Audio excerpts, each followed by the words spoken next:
ตั้งแต่เช้าตู่หลังฝนตกใหม่ๆป่าไผ่ท้ายบ้านยังซุ่มน้ำค้างแม่ใหญ่คำปุ่นนี่ถือมีดอิโต้คู่ใจเดินลัดคันนาเข้าไปในดงไผ่เสียงใบไผ่เสียดสีกันสู้ซ่าสู้ซ่าเบิ่งแล้วก็ฮู้ว่าหน่อไม้กำลังอวบงามแกนั่งยองๆซับหน่อไม้ทีละหน่อทีละหน่อป๊อกป๊อก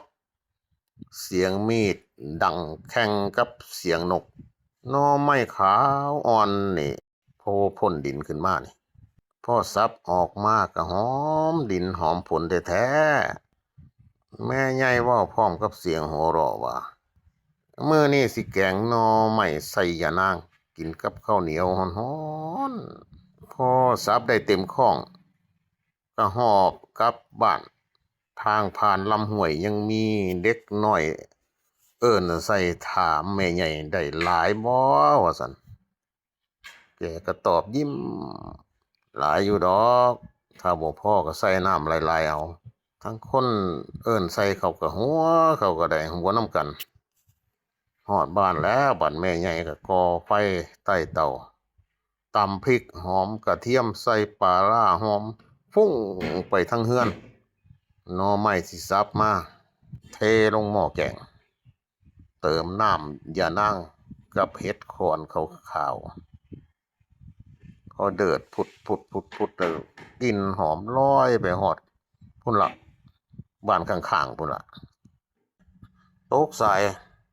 ลูกหลานกลับจากนาต่างก็ถือจานถือถ้วยมาดังบันล้อมวงไต้ถุนกินแกงหน่อไม้ฮ้อนๆกับข้าวเหนียวปั้นใหญ่เสียงสดน้ำแกงดังสู้สูดแข่งกันอย่างแบบว่าแซ่บอร่อยว่าเถอะ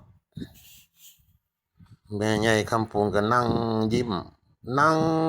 เบิ่งลูกหลานพร้อมเว้าคำง่ายๆว่าแต่ฟังแล้วก็อบอุ่นหัวใจของกินบ้านเฮาอันนี้นะถึงสิบ่หรูหราแต่ได้หากับมือได้กินพร้อมหน้าพร้อมตามันก็แซ่บอีได้แซ่บสุดๆแล้วล่ะอันนี้นะก็ฮอดหม้องนี้แล้วก็หมดเท่านี้เรื่องนี้ก็ได้จบพอดีเรื่องหน่อไม้แม่คำปุ่นแกงใหม่นี่ก็ได้เอาว่ากันใหม่ในคลิปต่อไปสวัสดีครับ